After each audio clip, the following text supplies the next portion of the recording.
지금 여러분께서는 크리스천 헤럴드에서 전해드리는 이 새벽을 주님과 2부 함께하고 계십니다. 크리스천 헤럴드는 신문을 시작으로 라디오 그리고 이제는 공중파 채널인 18.88을 통해 텔레비전으로도 함께하실 수 있습니다.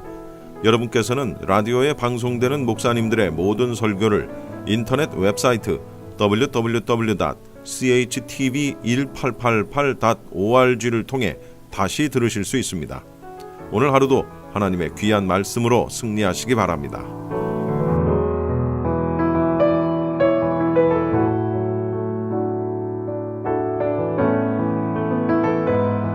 이 시간에는 먼저 부림장로교회 윤혁 목사님께서 민수기 23장 18절로 23절까지를 본문으로 신실하시고 위대하신 하나님이라는 제목의 설교 말씀해 주시겠습니다. 며칠 전에 더 영 모사야라는 영화가 개봉이 됐습니다. 기독교 영화예요. 더 영 모사야니까 우리말로 표현하면 젊은 메시아, 더 좋은 표현은 어린 메시아입니다.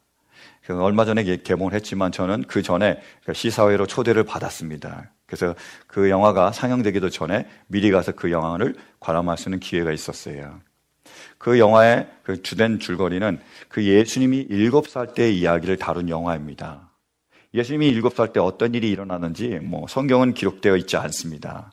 그래서 어떻게 그 영화를 만들었느냐, 성경 외의 자료와 그리고 작가의 상상력을 동원해서 그 영화를 만들었습니다. 그래서 예수님이 7살 때 어떤 일이 일어났을지를 그것을 재현해낸 영화입니다. 근데 그 영화의 가장 중심적인 사건이 뭐냐면 바로 헤롯 대왕이 그 베들레헴에 있는 2살 이하의 그 남자아이들 모두 죽인 사건입니다. 그게 모티브가 됐습니다. 그건 성경적인 이야기지요. 예수님께서 유대 베들레헴에 태어나셨습니다. 그래서 동방 박사들이 예수님을 경배하기 위해서 동방에서 찾아옵니다. 근데 그들이 베들레헴으로 가야 되는데 어디로 간 거죠? 예루살렘으로 갔습니다. 수도로 갔습니다. 그래서 막 떠들면서 유대인의 왕을 찾은 거예요. 유대인으로 왕으로 나신 이가 어디 있느냐? 유대인으로 왕으로 나신 이가 어디 있느냐? 막 소동을 피운 거예요. 그러니까 헤롯 대왕이 위협을 느꼈습니다. 왜요? 자기가 유대인의 왕이잖아요. 근데 다른 유대인의 왕이 태어났다는 거예요. 그럼 자기가 이제 쫓겨날 거 아닙니까? 그래서 이 헤롯 대왕이 위협을 느꼈습니다. 그래서 동방 박사들에게 부탁을 하는 거지요. 당신들이 만약에 그 유대인이 왕으로 나신 이를 찾으면 나에게 꼭 얘기를 해주세요. 그럼 나도 그에게 가서 당신들처럼 경배를 하겠습니다 라고 얘기를 했습니다. 근데 실은 거짓말이죠. 왜 알려달라고 그랬을까요? 죽이려고요. 그런데 동방 박사들이 예수님을 찾아서 경배를 했습니다. 그 다음에 천사의 지시함을 받고 베들레헴으로 돌아갑니까? 돌아가지 않습니까? 예루살렘으로 돌아가지 않습니다. 헤롯 왕에게 가지 않고 그냥 떠나버려요. 그래서 헤롯 대왕이 자기가 속았다는 것을 압니다. 그래서 포기할까요?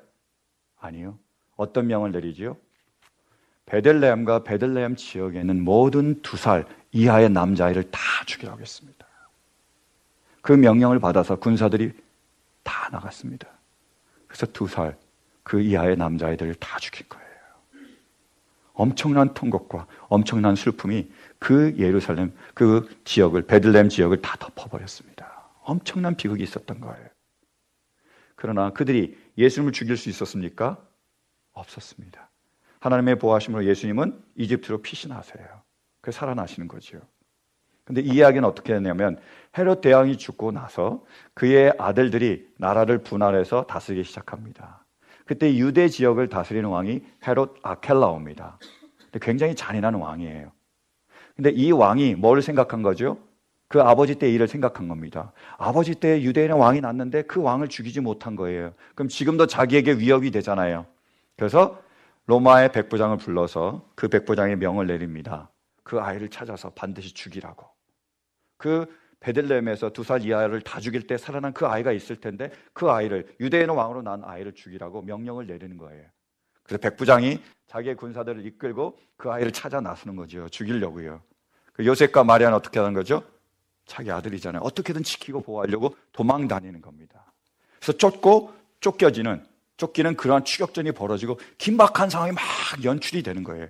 그래서 영화 감독은 어떻게든 그 긴박한 상황을 연출하려고 많은 노력을 했습니다. 근데 그 영화를 보는 내내 저는 전혀 긴박하지가 않더라고요. 저는 전혀 스릴이 없습니다. 왜요? 이미 알잖아요. 예수님을 잡을 수 있습니까? 없습니까? 죽일 수 있습니까? 없습니까?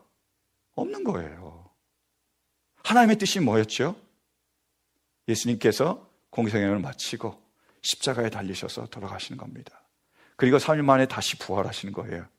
그것을 막을 수 있습니까? 없습니까? 없는 겁니다. 우리가 뻔히 아는 거예요. 그래서 하나도 긴박하지 않고 하나도 긴장이 되지 않더라고요. 여러분도 몇 빠지셔서 그 영화를 안 보실지 모르겠지만 저는 그랬습니다. 그 느낌이 그랬어요.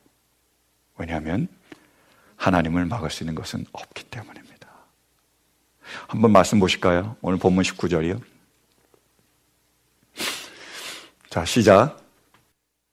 하나님은 사람이 아니시다. 거짓말을 하지 아니하신다. 사람의 아들이 아니시니 변덕을 부리지도 아니하신다. 어찌 말씀대로 하지 아니하시랴. 어찌 약속하신 것을 이루지 아니하시랴. 아멘.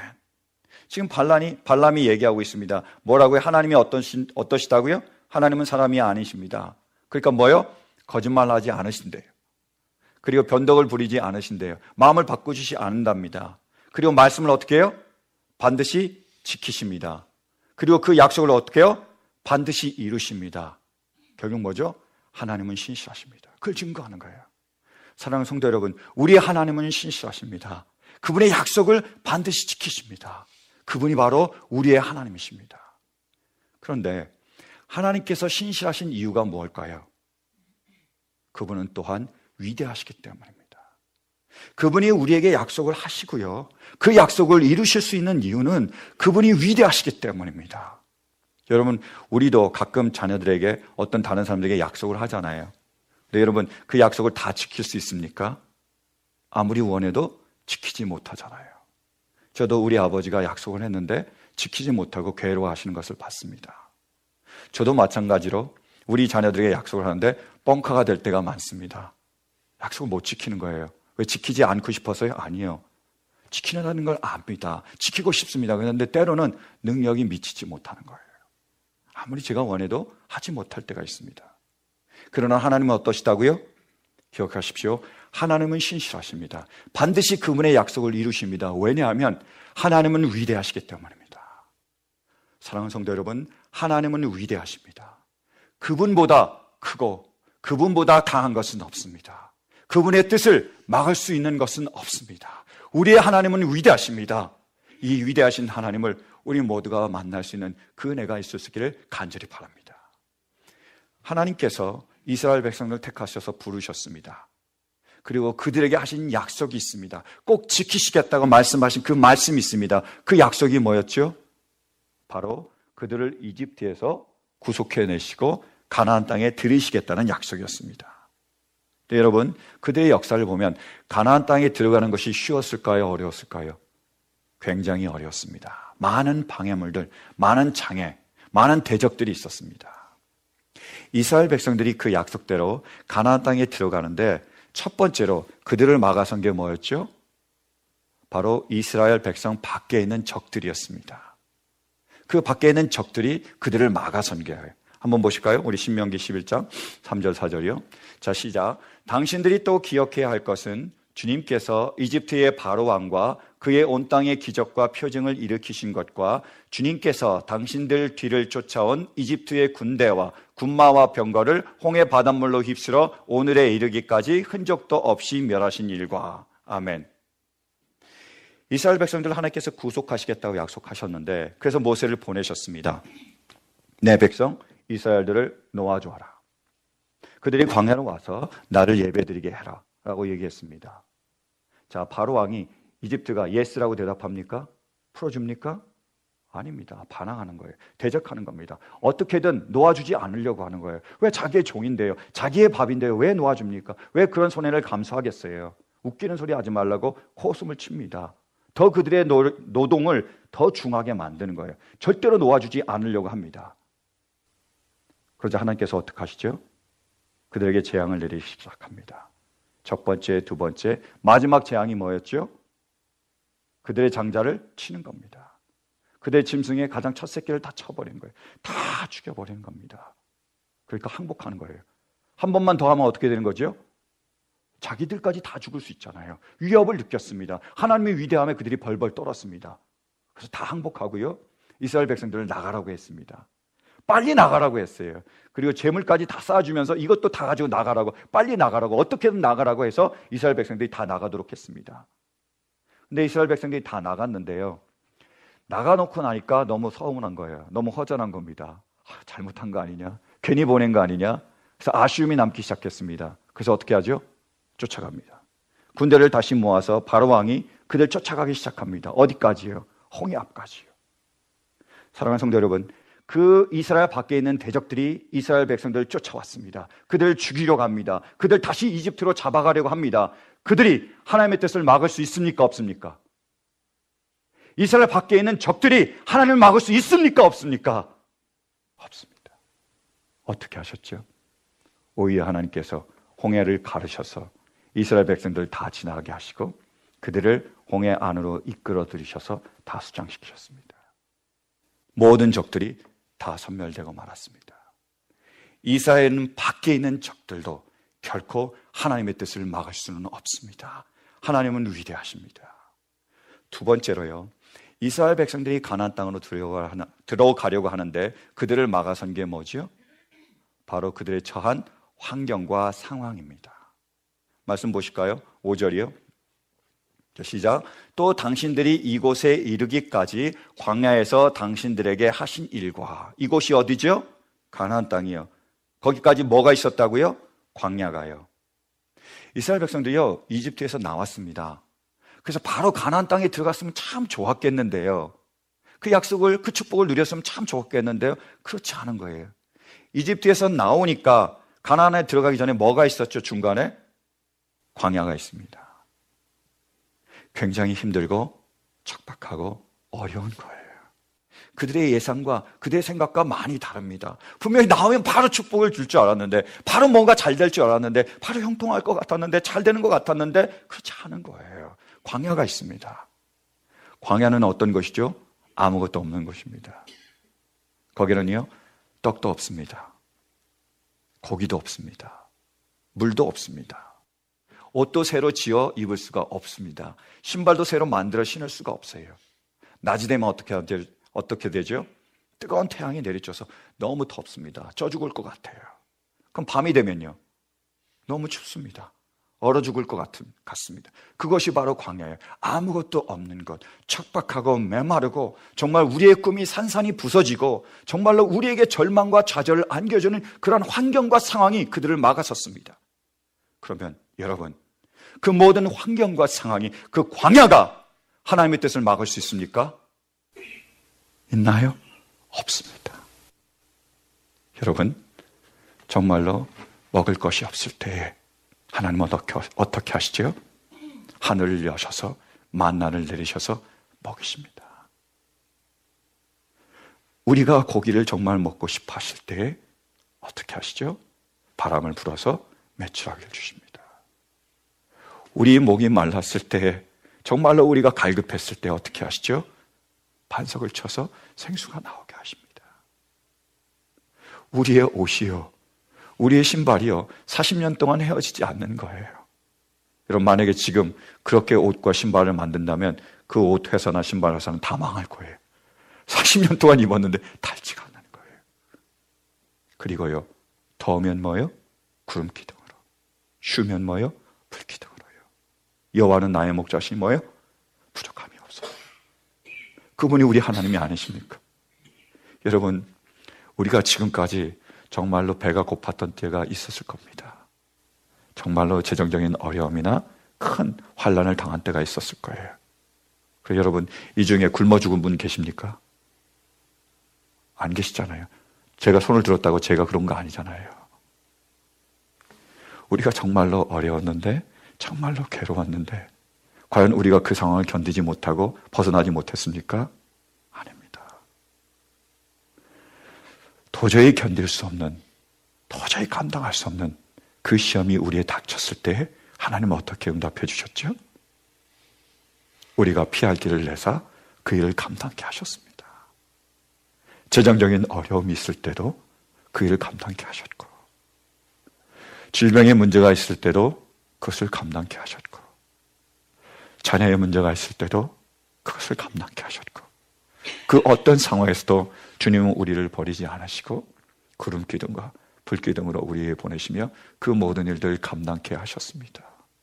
여러분, 감기가 우리를 이 자리에 오는 거 막았습니까? 아니잖아요. 감기 걸리셨는데도 오신 여러분들 진심으로 환영합니다. 오늘부로 깨끗이 낫기를 간절히 축원합니다. 여러분, 데일 라이트 세빙이 우리를 막았습니까? 못 막잖아요.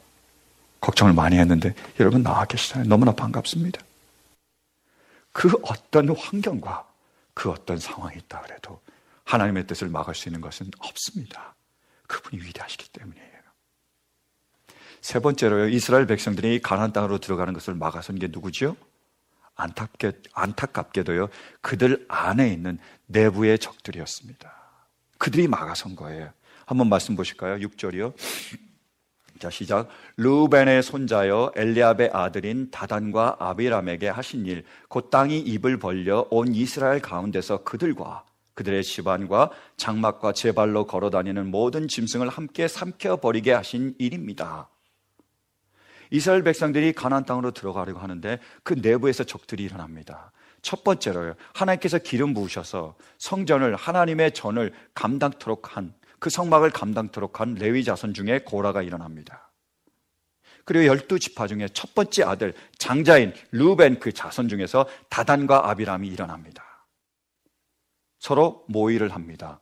당을 지어요. 그리고 모세와 아론을 대적합니다. 그리고 이스라엘 백성들이 가나안 땅으로 들어가는 것을 막습니다. 사랑하는 성도 여러분, 이스라엘 안에 그 내부의 적들이 있더라도 하나님의 뜻을 막을 수 있습니까? 없습니까? 없습니다. 못합니다. 왜요? 하나님이 위대하시기 때문입니다. 오히려 하나님께서 어떻게 하셨죠? 땅이 입을 벌리게 하셨습니다. 그리고 그 땅이 그들을 삼키게 하셨어요.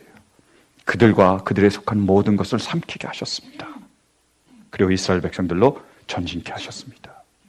사랑하는 성도 여러분, 그 어떤 내부의 적도 하나님의 뜻을 막을 수는 없습니다. 네 번째로요, 이스라엘 백성들이 가나안 땅에 들어가려고 하는데 그들을 막아선 게 뭐였죠? 오늘 본문 말씀처럼 술법과 저주였습니다. 한번 보실까요? 본문 23절이요. 자, 시작. 야곱의 맞설 마술은 없다. 이스라엘의 맞설 술법도 없다. 이제는 사람들이 야곱과 이스라엘에게 물을 것이다. 하나님이 하신 일이 어찌 그리 크냐고. 이스라엘 백성들이 가나안 땅으로 진군에 들어가는데 그때 모압왕인 발락이 그것을 막으려고 했습니다. 그래서 꾀를 낸 게 뭐냐면 발람이라는 선지자를 부른 거예요. 왜 그러냐? 이 발람이라는 선지자는 능력이 있었습니다. 그래서요, 축복하면 사람들이 축복을 받는 거예요. 그리고 이 사람이 저주를 하면 사람들이 저주를 받았습니다. 그래서 이 사람을 불러다가 이스라엘 백성들을 저주하게 한 거예요. 그럼 뭐요? 이스라엘 백성들이 저주를 받으니까요. 그래서 그를 높은 곳으로, 이스라엘 백성들이 다 보이는 곳으로 그를 불러 세웁니다. 그래서 저주를 하게 하는 거예요. 그래서 그들 저주하려고 발람이 딱 높은 곳에 섰습니다. 그래서 저주를 선포하려고 하는데 저주할 수 있었을까요? 없었을까요? 보실까요? 20절이요. 어떤 일이 벌어졌는지. 자, 시작. 20절이요. 20절이 없습니까? 아니요.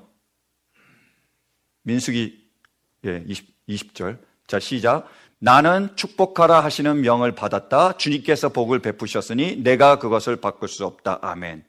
자, 발람이 저주하려고 섰습니다. 저주할 수 있었습니까? 없었습니까? 저주했나요? 못했나요? 못했습니다. 왜요? 왜요? 하나님이 계시니까요. 하나님이 막으시니까요. 그는 저주를 선포하려고 하는데 어떻게 하는 거죠? 오히려 축복을 선포합니다.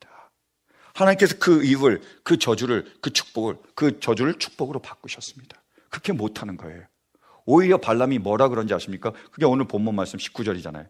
한번 보실까요? 19절이요. 자, 시작. 하나님은 사람이 아니시다. 거짓말을 하지 아니하신다. 사람의 아들이 아니시니 변덕을 부리지도 아니하신다. 어찌 말씀대로 하지 아니하시랴. 어찌 약속하신 것을 이루지 아니하시랴. 누가 이 말을 하고 있는 거죠? 발람이요.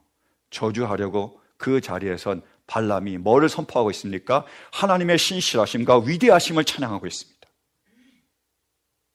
그가 섰는데 하나님의 능력이 그 안에 임하고 그를 붙들어서 강권하시니까 그가 어떻게 하는 거죠? 하나님은 신실하십니다. 하나님은 위대하십니다. 그분은 그분의 약속하신 것을 반드시 이루십니다. 하나님 위대하심을 선포하는 겁니다. 그 어떤 술법도 그 어떤 저주도 하나님의 뜻을 막을 수 없습니다. 그분은 위대하십니다. 그런데요, 맨 마지막으로 정말 이스라엘 백성들이 가나안 땅에 들어가는 것을 막았던 것이 있습니다. 거의 성공했습니다. 가장 강력한 대적이며 무기였습니다. 무엇이었죠? 바로 그들 자신이었습니다. 가나안 땅에, 약속의 땅에, 축복의 땅에 들어가려고 했는데 그들을 막아선 가장 강력한 무기, 거의 성공한 그 무기가, 그 적이 누구냐? 바로 자신들의 불신앙과 불순종이었습니다.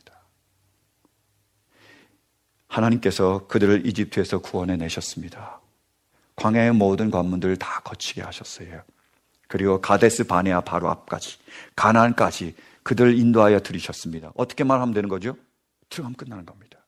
하나님 주시겠다고 약속하셨어요? 들어가면 됩니다. 순종하면 되는 거예요. 하나님이 약속하셨습니다. 그것을 믿으면 되는 겁니다. 그래서 믿고 순종해서 거기를 들어가기만 하면 그 가나안 땅에 들어갈 수 있는데, 바로 그때에 그 길목에서 그들은 오히려 12 정탐꾼을 보냅니다. 가서 정말 그러한 땅인지 우리가 들어갈 수 있는지 한번 가서 보라는 거예요.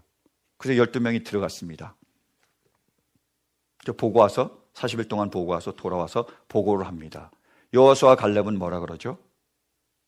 이 땅이 하나님이 주신 땅입니다. 하나님께서 우리가 허락하시면 우리가 반드시 들어갈 줄로 믿습니다. 그들은 우리의 밥입니다 라고 선포를 합니다. 그렇게 보고를 하는 거예요. 그러나 다른 10 정탐꾼은 어떻게 보고하는 거죠?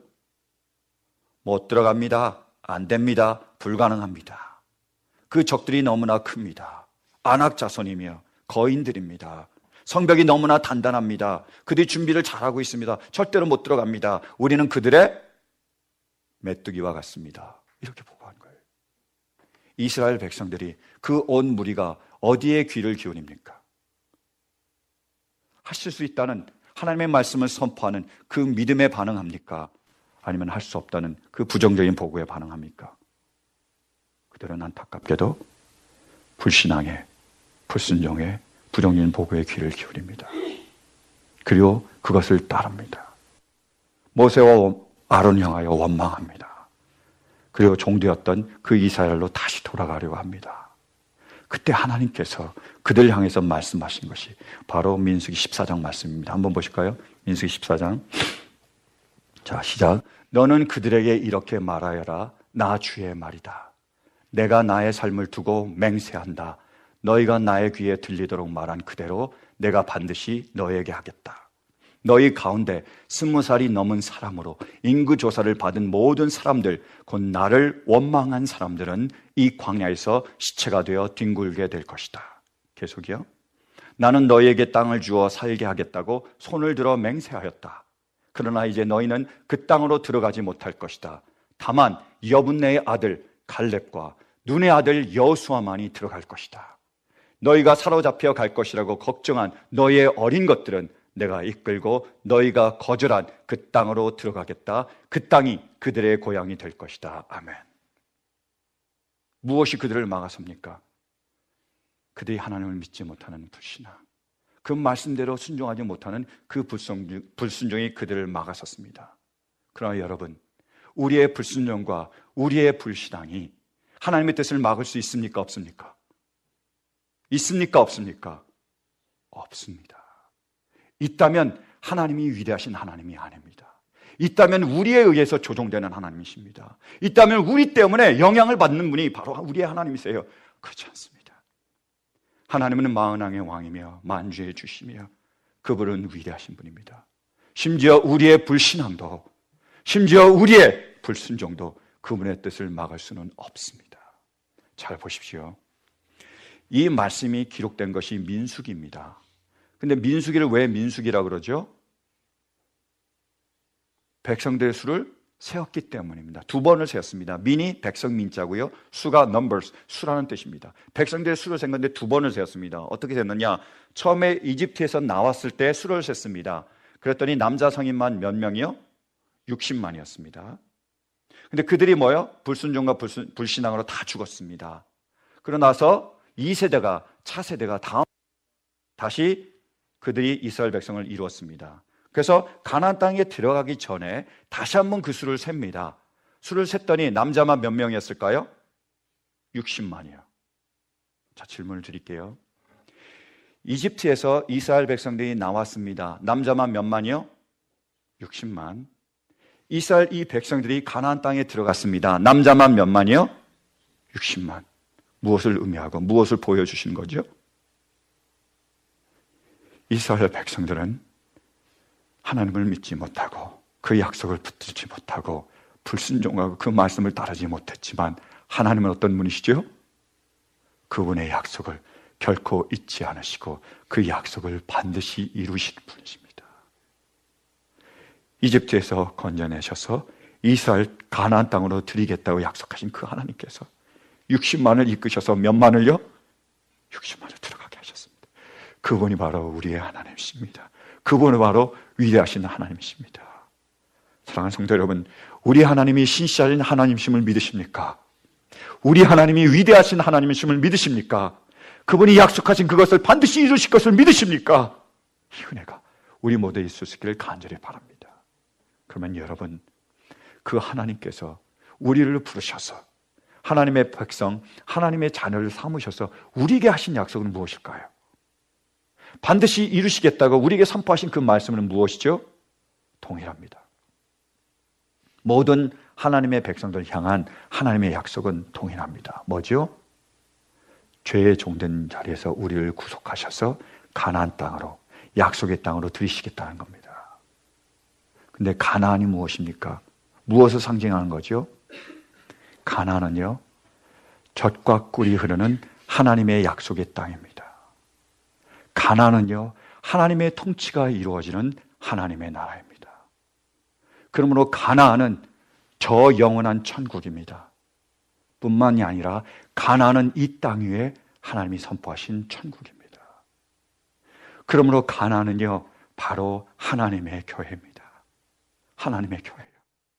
하나님의 말씀대로만 순종하는 그곳, 하나님의 통치가 이루어지는 그곳, 모든 불의가 깨뜨려지는 그곳, 모든 질병과 문제가 해결되는 그곳, 서로가 서로를 사랑하며 서로가 서로를 섬기는 그곳, 모든 진정한 하나님의 회복과 치유가 이루어지는 그곳, 그러세요?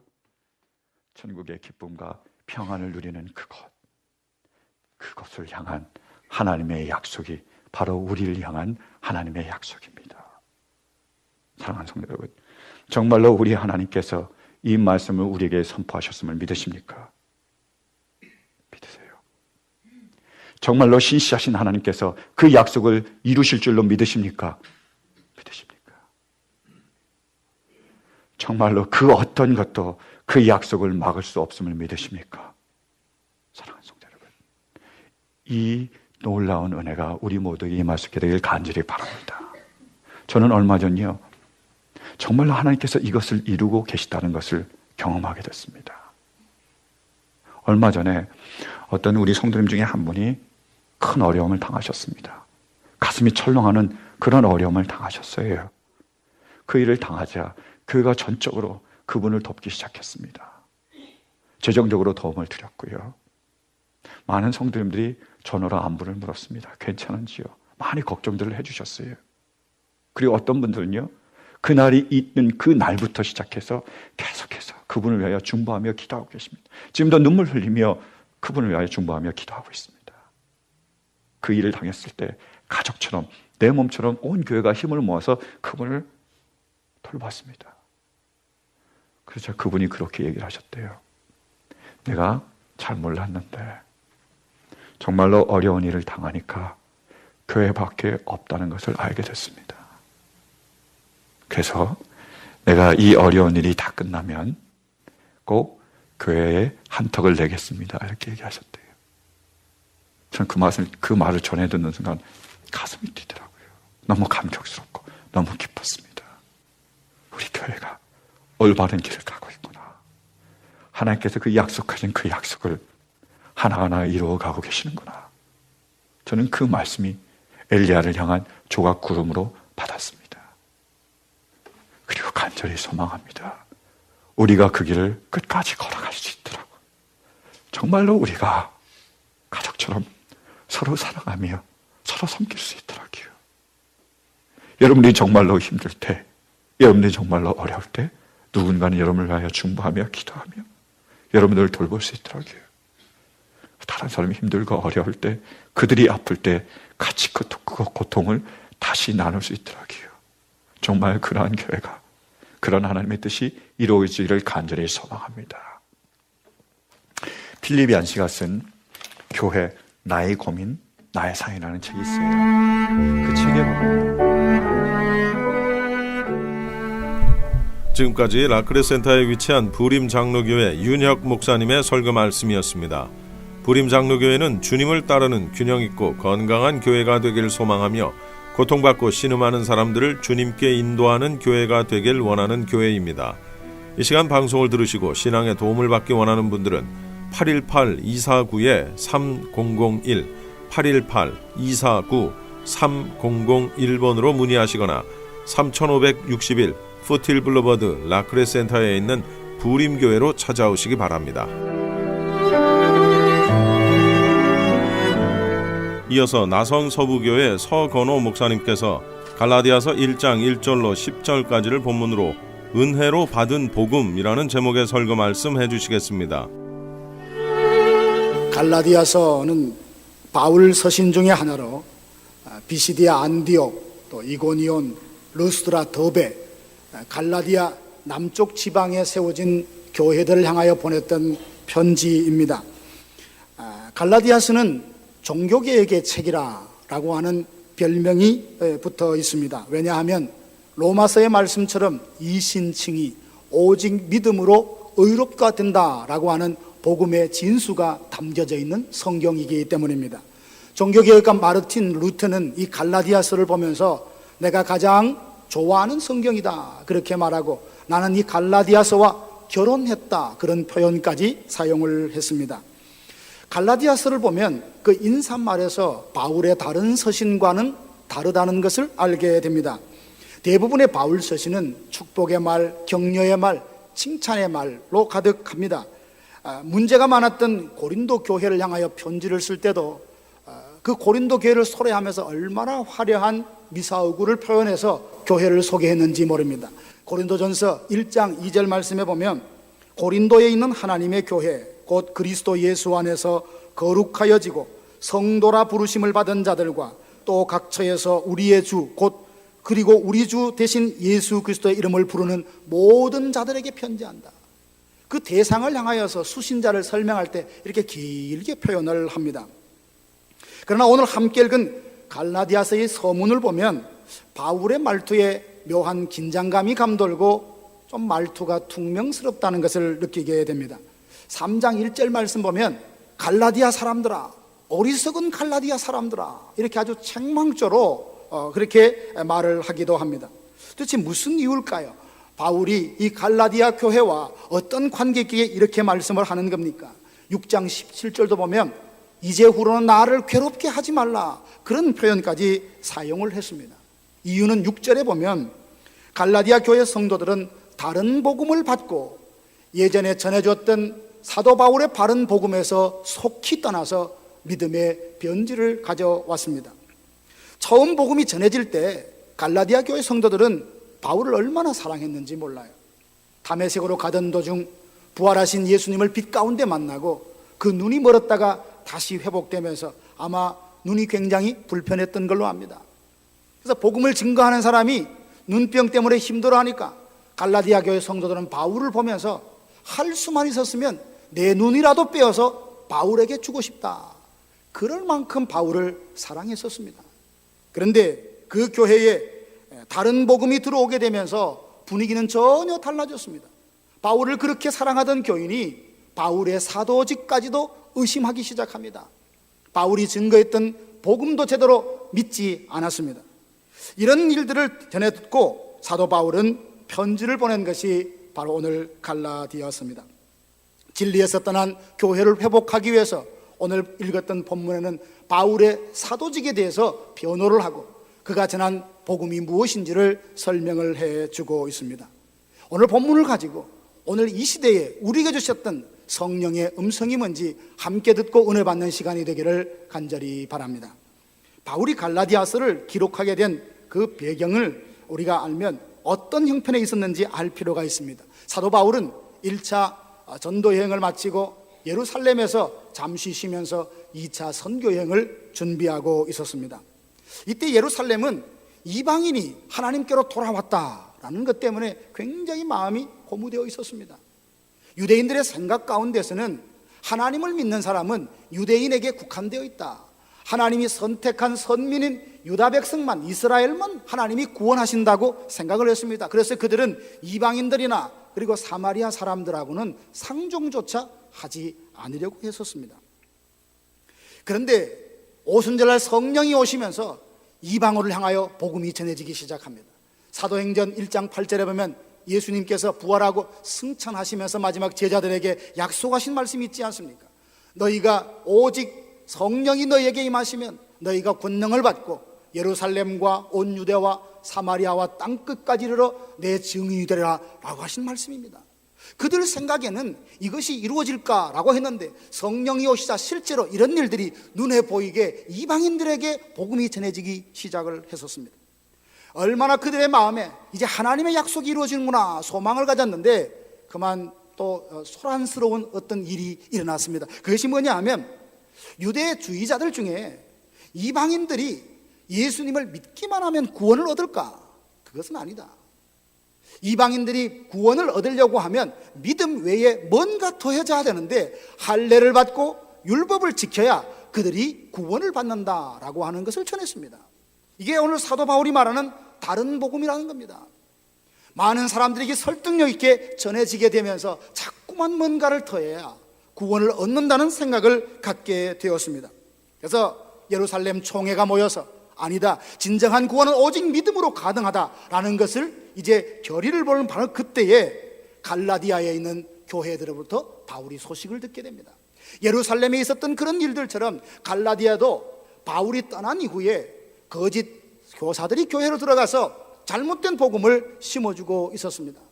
사도 바울은 하나님께로부터 받은 사도라고 하지만 실제로 그 사람은 사도가 아니다. 바울의 사도직에 대해서 의심을 갖게 만들고 바울이 증거했던 복음도 잘못되었다고 그렇게 말하면서 할례를 지켜야 됩니다. 율법을 지켜야 구원을 받는다고 잘못된 복음을 그들에게 전하고 있었습니다. 이런 상황에서 바울은 그들에게 편지를 쓴 것이 오늘 본문인데요.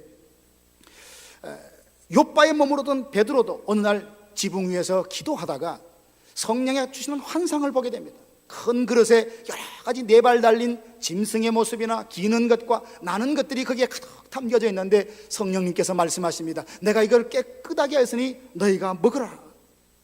주님, 나는 오늘 이날까지 이렇게 부정한 것을 대하지 않았습니다 라고 했지만 깨끗하게 했으니 먹으라 라고 하시면서 그 환상이 다른 것이 아니라 하나님께서 이방을 향하여 선교의 문을 여신다는 바로 그 뜻이었습니다. 잠시 후 베드로는 고넬료에서 보낸 사람과 함께 고넬료의 집으로 갑니다. 고넬료는 이방인입니다. 백부장입니다. 그 집에 가서 하나님의 말씀을 증거하는데 성령이 그 집에 내려오시는 거예요. 그걸 보면서 베드로가 놀라운 것을 또 하나 결정했습니다. 정말 그렇구나. 하나님께서 말씀하신 대로 이방에 복음이 증거되는구나. 이방인들도 주께로 돌아오는구나 라는 것을 그가 깨달았습니다. 갈라디아에 있는 교회들도 다른 복음을 듣고 믿음에서 떠나는 이하를 보며 이런 상황에서 바울이 제일 먼저 했던 말이 뭐냐? 오늘 본문 1절에 보면 자기의 사도직에 대해서 변호를 하고 있습니다. 우리는 이 부분을 보면서 조금 낯설게 느껴집니다. 사도 바울이 어떤 사람입니까? 자기를 드러내는 사람이 아니라 오직 예수님을 드러내려고 평생을 살았던 사람이 아닙니까? 그리스도가 존귀 여기게 되려 한다. 사나 죽으나 주의 것이라고 했던 바로 그가 바울입니다. 빌립보서 1장 18절에 보면 주변의 사람들이 바울의 마음에 고통을 주려고 좋지 않는 방법으로 그리스도를 전했습니다. 그런데 바울은 거기에 전혀 마음이 움직이지 아니하고 이러나 저러나 전파되는 것은 그리스도라면 나는 이것을 두고 기뻐한다 라고 했던 분이 바로 이 바울입니다. 그런데 그 갈라디아 교회에서 맨 먼저 서신을 하면서 나의 사도가 된 것은 사람으로 말미암은 것이 아니라 오직 예수 그리스도와 죽은 자 가운데서 예수님을 살려내신 하나님이 내게 사도의 직분을 주셨다라고 말을 시작합니다. 바울은 누구보다도 복음에 대한 열정이 뜨거웠던 사람입니다.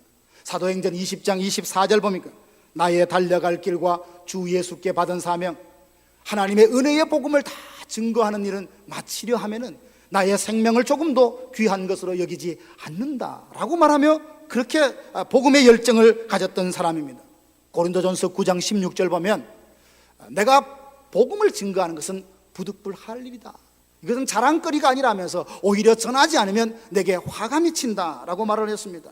로마서 1장 14절 보면 헬라인이나 그리고 야만인이나 지혜 있는 자나 지혜 없는 자에게 나는 다 복음에 빚을 진 사람이다, 이런 마음으로 복음만 증거했던 그 사람이 어떻게 갈라디아서를 시작하면서 그 맨 서두에 자기의 사도직을 변호하는 이 말을 했을까요? 그 이유는 자기의 변명이 아니라 복음 때문이었습니다. 나를 드러내려고 하는 것이 아니라 바로 복음 때문에 그는 사도직이 하나님으로부터 왔다고 변호하며 변증하고 있습니다. 생각해 보십시오. 어떤 사람의 정통성, 진실성을 도저히 믿을 수 없다, 그런 사람이 복음을 증거하면 듣는 사람이 그 복음을 어떻게 받아들이겠습니까? 전하는 말씀은 진리지만 말씀을 전하는 자가 온전치 못할 때에 오히려 그것은 가림이 되고 또한 장애가 될 수 있습니다. 그것을 알았던 바울은 자신의 사도직이 하나님께로부터 왔다라는 분명한 확신을 그들에게 심어주고 있습니다. 바울은 베드로나 아나니아나 그리고 바나바에 의해서 어떤 교회에서 세워진 것이 아니라 예수 그리스도와 그를 부활케 하신 하나님으로부터 사도직을 받았다라고 분명히 말하고 있습니다. 그러면 바울을 그렇게 사랑했던 사람들이, 눈이라도 빼어서 주고 싶었던 그 사람들이 어떻게 하여 거짓 교사들이 와서 바울은 사도가 아니라고 했던 말이 쉽게 그렇게 유혹에 넘어갈 수밖에 없었을까요? 사도라는 직분은 계승되어지는 것이 아닙니다. 예수님을 직접 받고 그리고 예수님이 직접 세우신 직분이 바로 이 사도라는 직분입니다. 특수하고 특별한 직분입니다. 사도직은 신약 성경이 완성되면서 사라진 직분이에요. 근데 사람들이 알기로 바울이 활동할 때는 예수님은 이미 부활하시고 승천하신 다음이었습니다.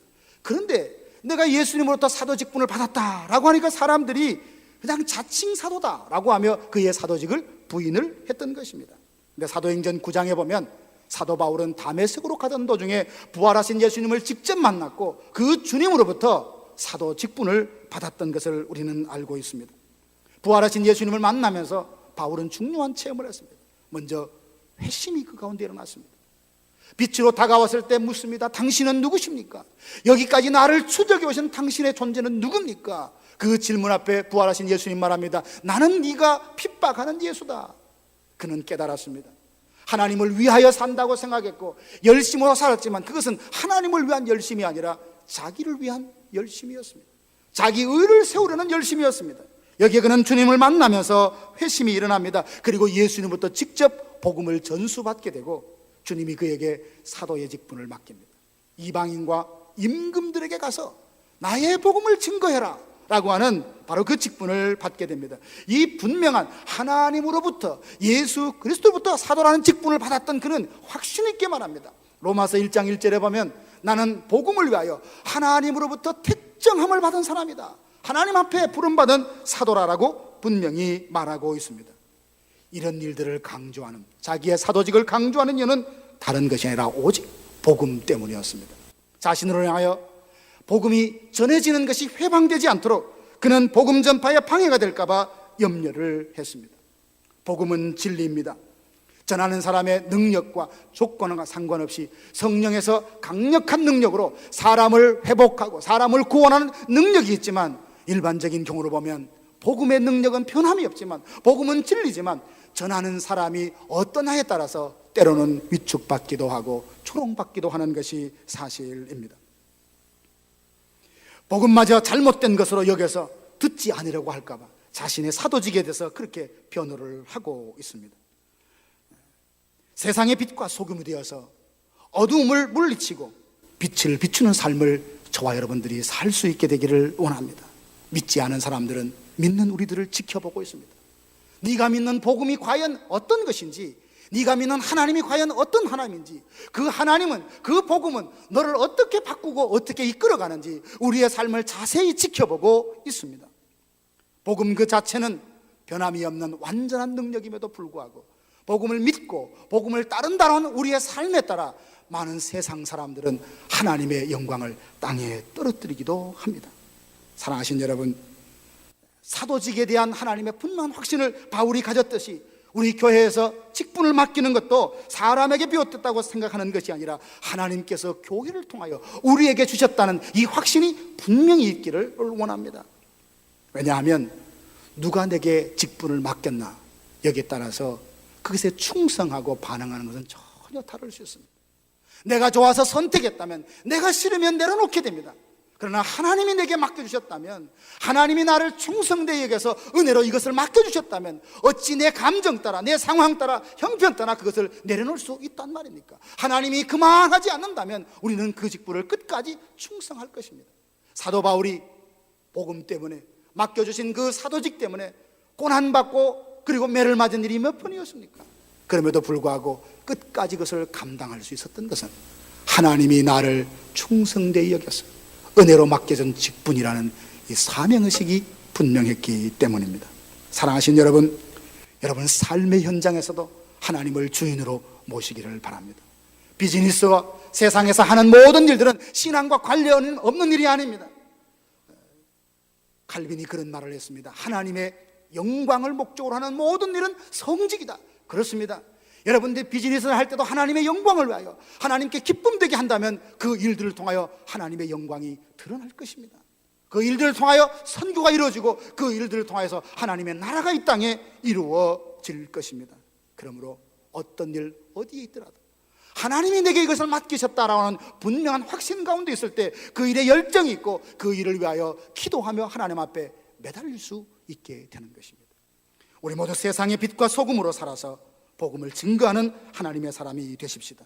우리를 통하여 많은 사람들이 복음을 듣고 믿어서 구원 얻는 자가 더해지는 이런 은혜가 있기를 주님의 이름으로 축원합니다.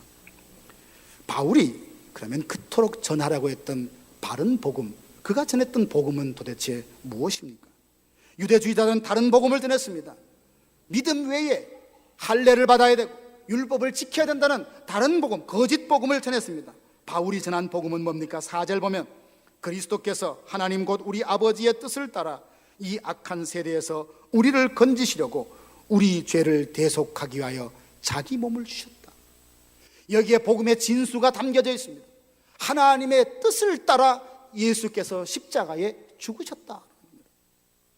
악한 세대 가운데 우리를 건져내시려고 대신 십자가에서 죽으셨다는 겁니다. 이 모든 것은 단 한 번에 우리의 모든 속죄에 완성하셨다라는 겁니다. 여기에 악한 세대에서 우리를 건졌다라고 할 때, 이 건졌다는 말은 어떤 장소에 단순히 옮겨졌다는 말이 아니라 어떤 힘과 권세 아래에 있는 우리를 건져내고 구원했다는 말입니다. 주인이 바뀌었다는 말입니다. 이제 우리는 죄의 권세 아래에 있는 것이 아니라, 법 아래에 있는 것이 아니라 은혜 아래에 있게 되었습니다. 죄와 사망의 법에서 우리는 자유하게 되었습니다. 생명의 성령의 법 아래서 살아갈 수 있는 새로운 인생, 새로운 피조물이 되었습니다. 이것이 어디 우리의 공로나 우리의 능력이나 지혜로 된 건가요? 그렇지 않습니다. 우리의 공로와 우리의 조건과 관계없이 하나님의 선한 성품과 하나님의 그 사랑에 의해서 이 일들이 이루어졌으니 복음은 곧 하나님의 은혜입니다. 그래서 이 은혜를 우리는 선물이라고 합니다. 하나님이 우리를 사랑하셔서 좋은 것을 주시는데 우리가 이쁘거나 우리가 잘났거나 그것을 받을 만한 어떤 자격이 있어서가 결코 아닙니다. 이 사랑을 베풀어주면 앞으로 어떻게 살겠지, 하나님의 어떤 분명한 미래의 소망이 있어서 주신 것도 아닙니다. 하나님은 우리를 너무나 잘 아십니다. 조건과 상태와 상관없이 일방적인 사랑으로 우리에게 다가오신, 이게 바로 하나님의 은혜요, 복음 속에 이 은혜가 담겨져 있습니다. 사랑하신 여러분, 우리가 살고 있는 이 세상은 어떻습니까? 조건과 자격을 얼마나 까다롭게 따집니까? 그 조건에 맞추어 보려고, 부응하려고 최선을 다해서 노력을 합니다. 수고합니다. 그래도 그들이 원하는 자격의 기준에 미달된다면 자기의 수고와 상관없이 외면당하고 버림당하는 것이 이 세상이 아닙니까? 그래서 얼마나 많은 사람들이 그 자격을 맞추려고, 조건을 맞추려고 최선을 다하다가 그만 외면당하고 버림당해서 상처받고 아파하고 좌절하고 실망하는 것이 바로 세상입니다. 이 세상에는 위로가 있을 수 없습니다. 이 세상에 소망이 없어요. 그러나 복음 안에 은혜가 있고 그 은혜를 통해서 오늘 우리의 모든 상처를 하나님께서 다 위로하시고 치료해 주십니다. 복음이 바로 우리로 하여금 그런 삶으로 이끌어 갑니다. 세상에서 억눌림과 좌절, 낙심, 마음이 상했을 때에 이 복음의 능력, 하나님의 은혜로 치유받고 회복되는 이런 은혜가 있기를 간절히 바랍니다. 이 은혜가 충만하면 나타나는 열매가 있습니다. 그것은 바로 평강입니다. 평강. 좋은 조건, 화려한 시설에 그렇게 있을 때만이 우리에게 평강을 누리는 것이 아니라 하나님의 은혜가 임할 때 우리의 마음에 평강이 넘쳐납니다. 하나님과의 함께 있을 때, 하나님과의 관계, 친밀한 관계에 있을 때 우리의 마음에 평강을 누리게 됩니다. 이게 바로 은혜가 주는 선물입니다. 은혜가 주는 열매예요. 사랑하신 성도 여러분, 요한복음 14장 27절 보니까 평안을 너희에게 끼치노니 곧 나의 평안을 너희에게 준다. 내가 주는 것은 세상이 주는 것과 같지 않다라고 말씀하셨는데, 사랑하신 여러분, 우리는 이미 은혜 아래 들어왔습니다. 그러므로 예수님의 평강을 우리가 다 믿음으로 받고 그 평강을 누리는 하나님의 백성들 되기를 주님의 이름으로 축원합니다.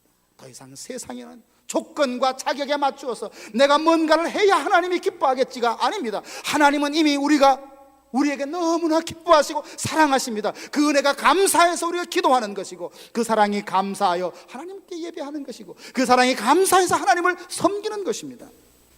복음의 은혜를 누리며 평강을 얻었다라고 했는데, 그러면 성도들은 어떻게 살아야 하는 겁니까? 5절에 보니까 영광이 그에게 세세토록 있을지어다 라고 했습니다. 영광이 그에게 세세토록 있을지어다. 사람들은 사람들로 통하여 영광을 받으려고 합니다. 주목을 받으려고 합니다.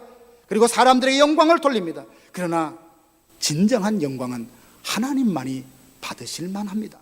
이 세상에 어느 누구도 영광과 관련되고 나는 영광 받을 만하다, 그런 사람은 존재하지 않습니다. 하나님의 영광을 위해 살아간다 라고 할 때 영광이라는 말은 다른 말이 아닙니다. 하나님의 성품과 하나님의 존재와 관련된 단어입니다. 그러므로 우리 인간은 영광을 받을 존재가 아니에요.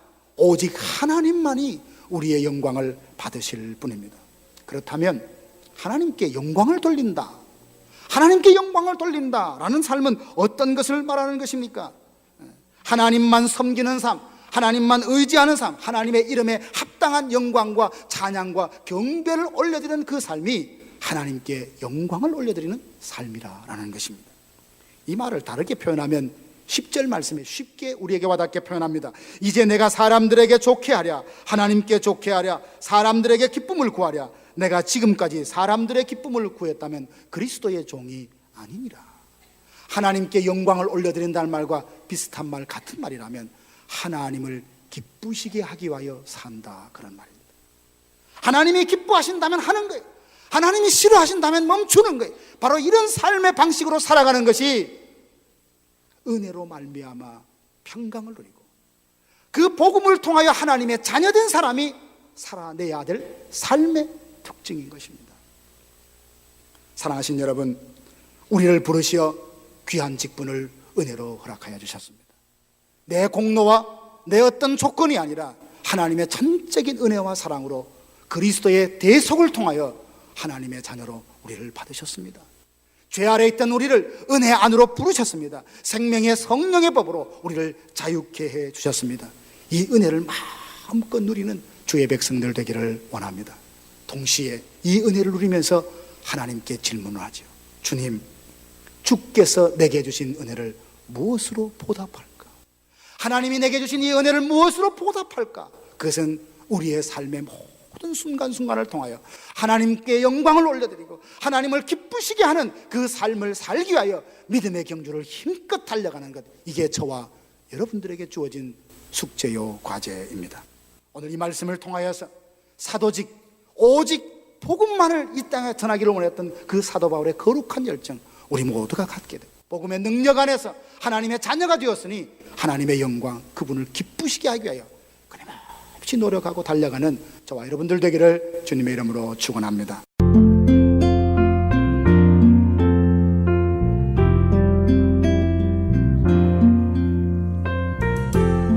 지금까지 나성서부교회 서건호 목사님의 귀한 말씀이었습니다. 나성서부교회는 하나님께 기쁨이 되는 교회라는 비전 아래 영적 생명력이 넘치는 교회, 예수님을 닮아가는 교회, 영적 리더십을 발휘하는 교회를 추구하고 있습니다. 이 시간 방송을 들으시고 신앙에 도움을 받기 원하시는 분들은 323-939-7323, 323-939-7323번으로 문의하시거나 1218 사우스 페어팩스 애비뉴 나성 서부교회로 오시기 바랍니다.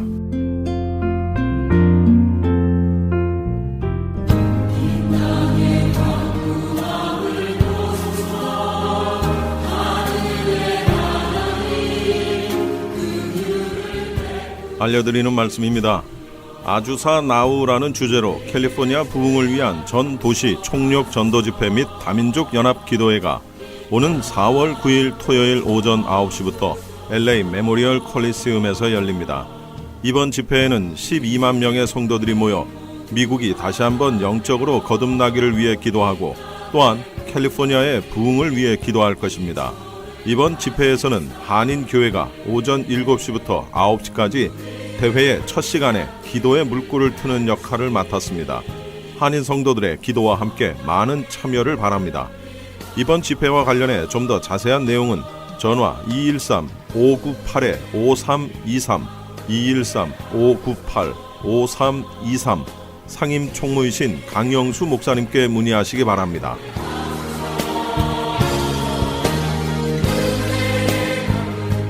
미주 한인 교계 영감을 만들어 배포했던 크리스천 헤럴드가 이번에는 미주 한인 교계 지도자 임명 사전을 만듭니다. 미주 한인 교계 지도자 임명 사전은 목사를 비롯한 선교사, 장로 그리고 각종 기관의 기관장들의 인적 사항을 담은 한인 교계 임명록으로서 미주 한인 성도들은 물론 우리의 후손들에게도 아름다운 유산으로 남겨질 것입니다.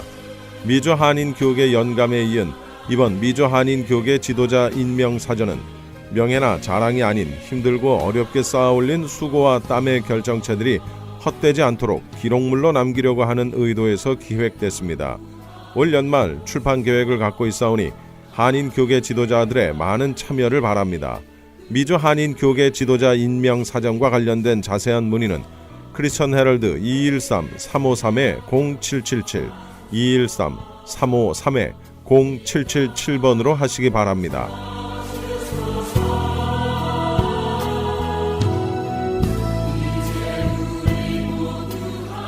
지금까지 여러분께서는 크리스천 헤럴드에서 보내드린 이 새벽을 주님과 1부, 2부 함께 하셨습니다. 오늘 방송된 목사님들의 설교는 인터넷 웹사이트 www.chtv1888.org를 통해 다시 들으실 수 있습니다. 오늘 하루도 하나님의 귀한 말씀으로 승리하는 하루 되시기 바랍니다. 고맙습니다.